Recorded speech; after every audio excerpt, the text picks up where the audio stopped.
안녕하세요. 제3부 가족상담의 실제에서 제13장 면담 과정의 실제적 문제에 대해서 공부하도록 하겠습니다. 이제부터는 상담 과정과 초기 상담 기본 절차 그리고 과정까지 여러분들이 다 마스터 하셨기 때문에 실제적인 문제에서는 조금 탄력적으로 타이트하게 수업을 진행하도록 하겠습니다. 그리고 6월 넷째 주까지 모든 과정이 끝난다고 보면 되겠습니다. 그리고 마지막 주에 7월 초 이렇게 그 사이에는 기말고사를 친다라고 생각을 하시면 되겠습니다. 자, 그러면 수업을 시작하도록 하겠습니다. 상담 과정에서 의사소통 문제는 굉장히 중요합니다. 이 챕터에서는 의사소통 문제를 주로 다루었는데요. 상담에서 이 의사소통 문제는 상담사와 가족 사이에 일어나는 언어적, 비언어적 의사소통이 굉장히 중요한 역할을 하기 때문에 여기에 대해서 설명을 할 겁니다. 이 상담 중 의사소통 문제에 관한 브록과 바나더의 정리를 참고로 다양한 상황에 대한 고려와 해결 방안에 대해서 언급을 하도록 하겠습니다. 상담 과정에서 의사소통 문제는 대단히 중요합니다. 이 의사소통 문제에 여러 가지 경우가 있는데요. 첫 번째 잡담을 하는 경우입니다. 상담 초기에 가족이 지닌 어떤 불안을 완화하기 위해서 일상적인 대화를 하는 경우가 많습니다. 따라서 상담사는 친숙하기 위해서 이러한 대화를 사용하지만 이것이 지나치게 되면 오히려 상담에 방해가 될 수 있기 때문에 신중하게 사용해야 됩니다. 종료를 하기 위해서는 특별하게 어떤 대화를 이렇게 제안을 한다든가 그렇게 하기보다는 자리에 앉는 것으로 행동적인 사인을 이렇게 사용하면 도움이 됩니다. 자, 이제부터 상담을 시작하도록 하겠습니다. 이러면서 좌석에 착석해서 그렇게 하면 상대도 어떤 규칙에 따라야 되는구나 라고 인지하기 때문에 그렇게 하시면 도움이 됩니다. 두 번째, 모든 가족이 동시에 말을 하려고 하는 경우입니다. 어떤 가족의 경우에는 자신들의 의견을 서로 이렇게 말하려고 자신의 얘기를 하는 경우가 있습니다. 이런 경우에는 체계적으로 듣기 위한 나름대로의 방안을 가져야 하는데 다음과 같은 어떤 그 방법을 사용하시면 될 것 같습니다. 첫 번째는 특정 가족 성원을 지정해서 질문을 하는 방법입니다. 그리고 두 번째는 상담사가 가족을 대변해서 이야기하도록 하는 방법. 그리고 세 번째는 어린 자녀가 있는 경우는 모자나 막대기 같은 소도구를 사용해서 발언할 사람을 정하는 규칙을 만들 수도 있습니다. 그리고 이렇게 조용히 좀 해주세요. 뭐 이렇게 얘기를 모든 사람이 한꺼번에 이야기하면 제가 들을 수 없어요. 이제 이렇게 하면서 좌석에 있는 모든 사람들을 집중하게 만들고 그리고 하나의 어떤 행동으로서 이것을 이렇게 규칙을 만들어서 조용하게 이렇게 시도를 하는 방법입니다.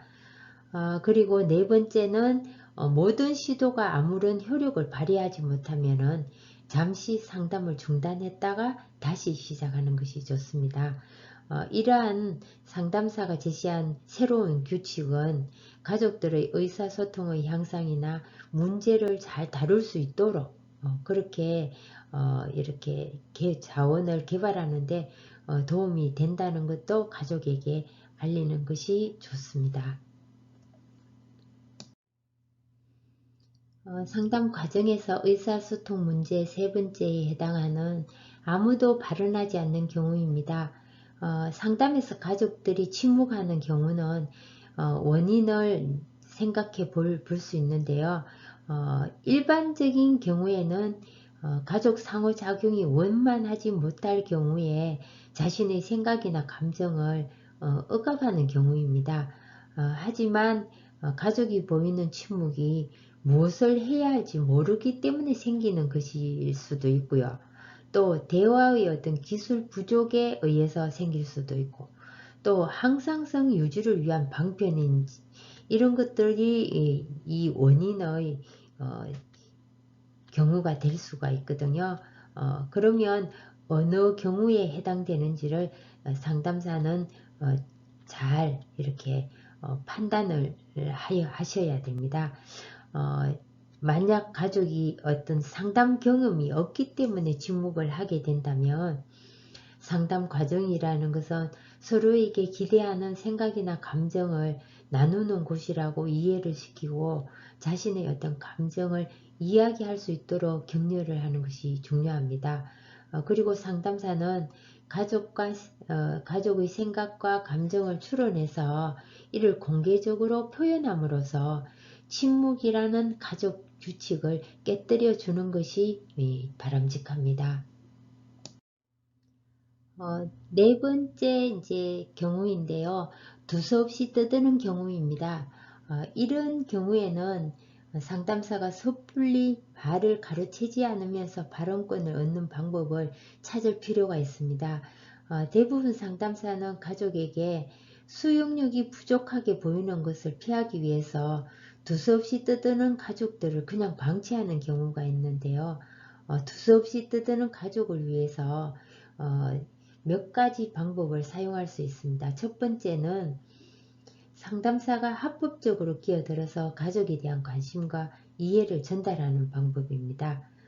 그리고 이것은 언어적인 아니면 비언어적인 방법으로 가족들의 주의를 끌어낸 다음에 생각이나 감정을 요약하는 방법입니다.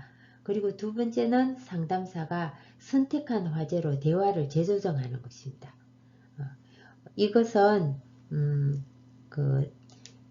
이야기할 기회를 얻기 전에 다른 사람에게 질문하거나 주제를 바꾸는 방법입니다. 따라서 이런 것들은 상담사가 재조정하실 수가 있습니다. 다섯 번째, 어떤 가족이 다른 가족을 대신해서 말할 경우가 있습니다.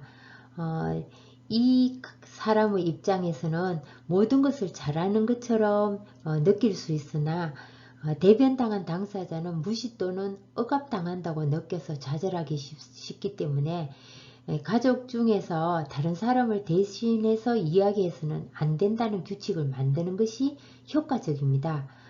그리고 가족의 어떤 안정성을 흔들어 놓는 전략을 세울 수가 있거든요.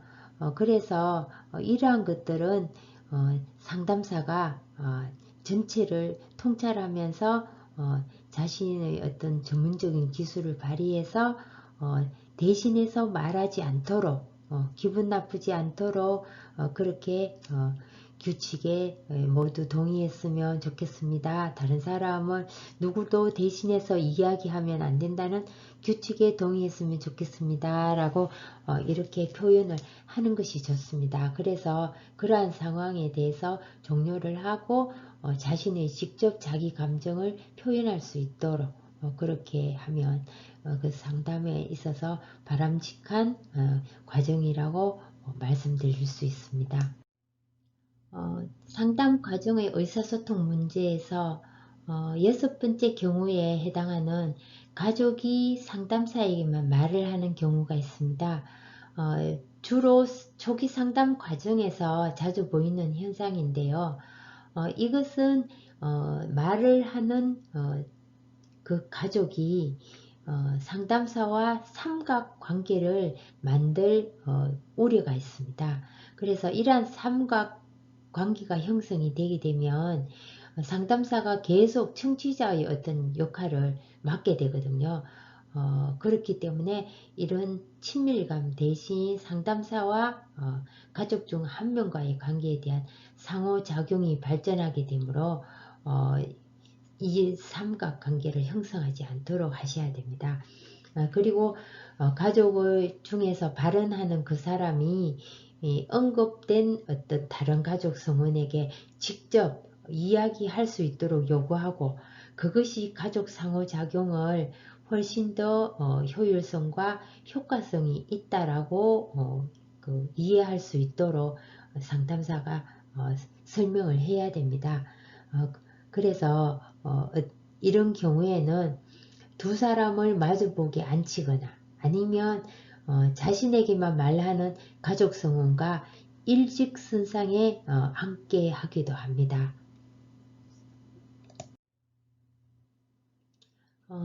의사소통 문제에서 7번째 해당하는데요.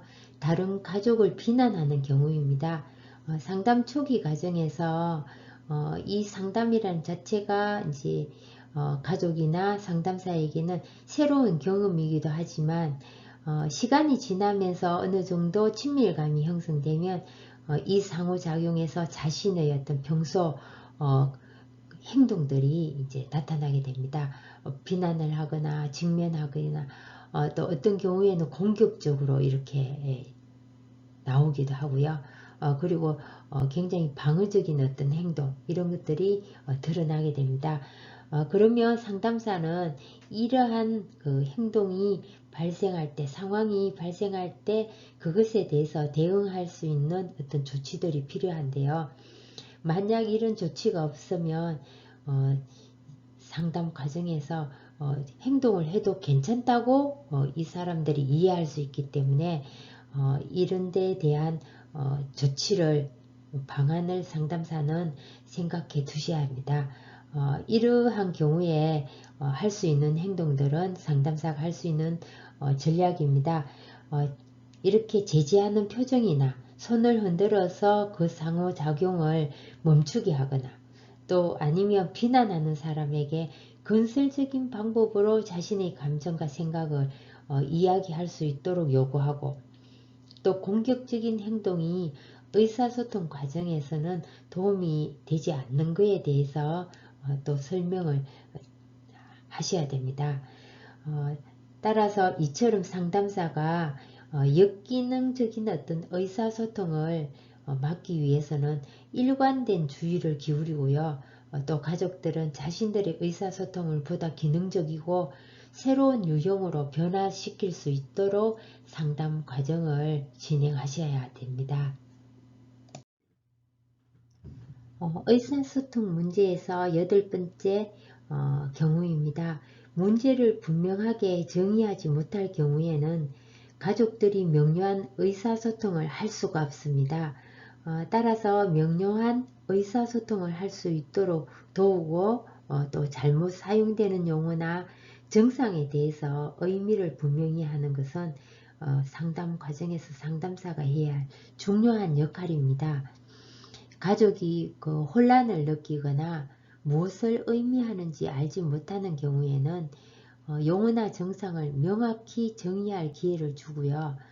또 용어나 정상을 정확히 이해할 때 가족이 가질 수 있는 이점을 깨달을 수 있도록 조력하는 것이 필요합니다.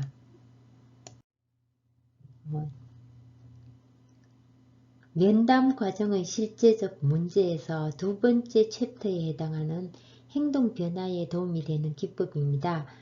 이것은 체계 변화를 추구하기 위해서 가족에게 특정 행동을 정진시키는 기술을 습득하도록 도와주는 일인데요. 첫 번째로 문제의 재정의가 있습니다. 이것은 상담사가 가족들이 호소하는 문제에 자신들이 집착할 경우에는 가정생활의 다른 측면으로 방향을 전환시킬 수 있어야 됩니다. 상담사가 가장 많이 쓰는 개입 방법의 하나가 재정의, 재명명화, 그리고 긍정적 의미 부여라는 역설적 방법인데요. 이것은 문제를 바라보는 가족의 시각을 바꾸어서 새로운 해결 방안을 찾으려는 것인데, 때로는 짧은 피드백으로 또 때로는 긴 문장으로 진술되기도 합니다. 재정의를 할 때는 가족이 이러한 새로운 시각의 개념을 믿고 따를 수 있도록 그와 같은 시각에 대한 논리적인 근거를 제시하는 것이 바람직합니다. 재정의의 맥락에서 정상에 새로운 이름을 붙이는 것을 재명명이라고 하는데요. 재명명 과정에서는 긍정적인 요소를 발견할 수 있습니다. 따라서 재명명은 부정적인 용어보다는 긍정적인 용어를 사용하는 것이 바람직하고요. 또 정상에 긍정적인 의미를 붙인다는 긍정적 의미 부여라는 표현은 밀란 모델에서 자주 쓰는 것으로 적극적인 표현이라고 보시면 되겠습니다. 행동 변화에 도움이 되는 기법 중에 칭찬이 있는데요.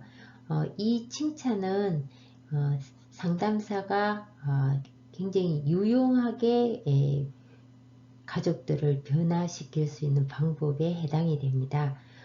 왜냐하면 가족들이 느끼는 상담사는 심리적으로 매우 중요한 사람으로 생각하고 있기 때문에 이 상담사의 칭찬은 가족의 변화에 대해서 굉장히 도움이 되고요.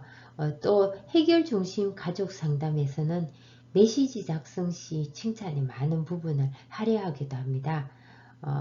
따라서 이 칭찬에는 직접적인 칭찬과 간접적인 칭찬 두 가지로 나누어 볼 수 있는데 직접적인 칭찬은 상담사가 내담자에게 긍정적인 평가나 반응을 하는 것이고요.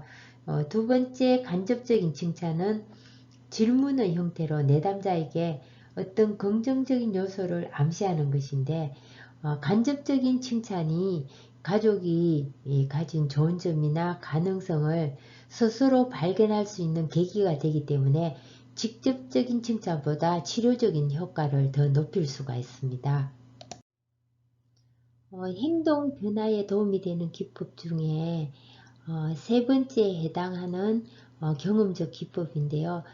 이것은 상담의 초기 단계에 가족 구조를 이해하거나 정상들을 재구조화하기 위해서 가족 조각 기법이나 역할극 등 경험적 접근을 사용하는 경우가 있습니다. 이러한 경험적 기법을 활용할 때는 세 가지 규칙이 있는데요. 첫 번째는 역할극을 하며 상담 초기부터 미리 가족에게 알려주어야 됩니다. 그리고 두 번째는 가족에게 역할극의 참여 여부를 묻는 것이 아니고 가족이 자연스럽게 그러한 역할을 하도록 이끌어 주어야 됩니다.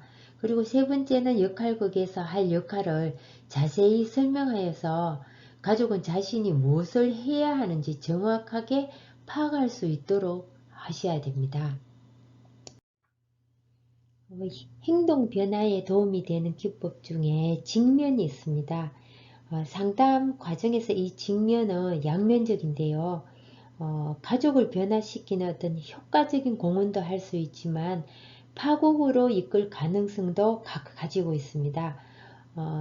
따라서 적절한 충격과 완충 상대를 제공할 때는 어느 정도 이렇게 관계가 잘 라프나 이런 것들이 잘 이루어진 다음에 그 다음에 사용하는 것이 바람직합니다. 상담소가 이 직면을 사용하는 시기적으로 굉장히 중요하고요. 또 상황을 지각한 뒤에는 적절한 방법으로 사용해야 효과적입니다. 일반적으로 직면하는 문제가 덜 심각하면 직접적인 방법을 사용해도 되고요.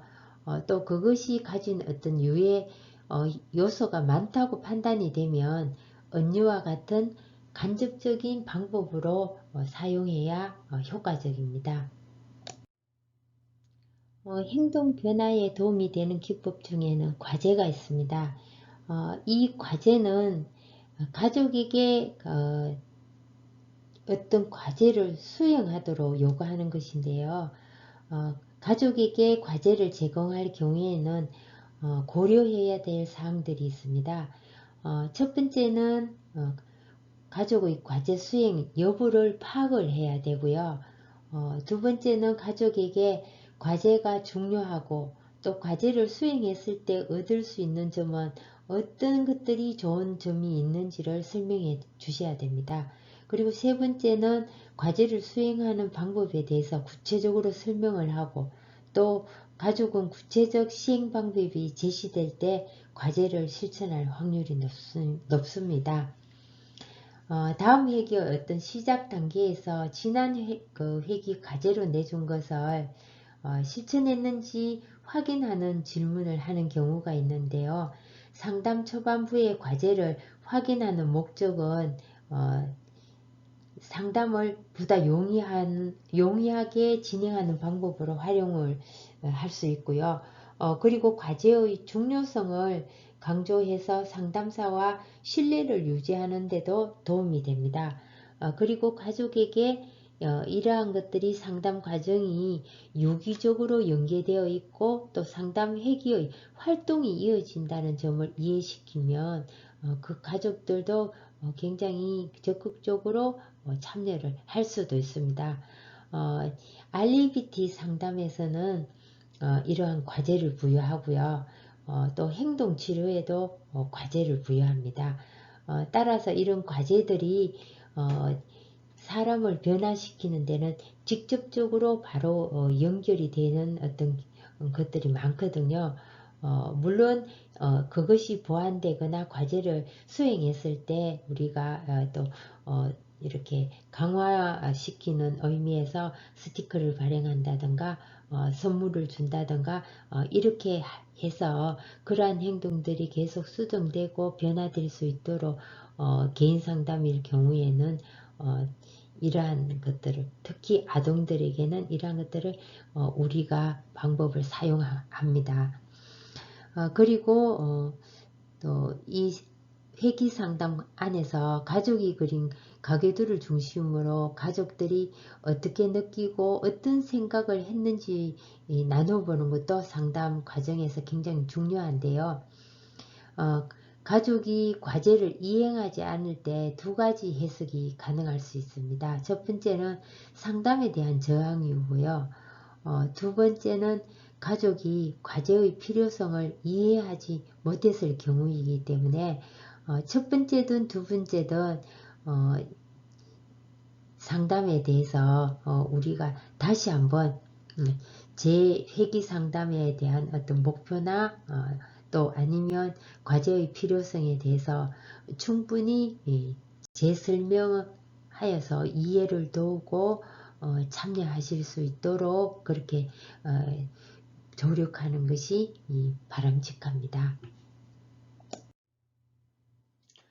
이번 시간은 제13장 면담 과정의 실제적 문제의 첫 번째 챕터에 있는 상담 과정에서 의사소통 문제와 두 번째 챕터인 행동 변화에 도움이 되는 기법을 공부하였습니다.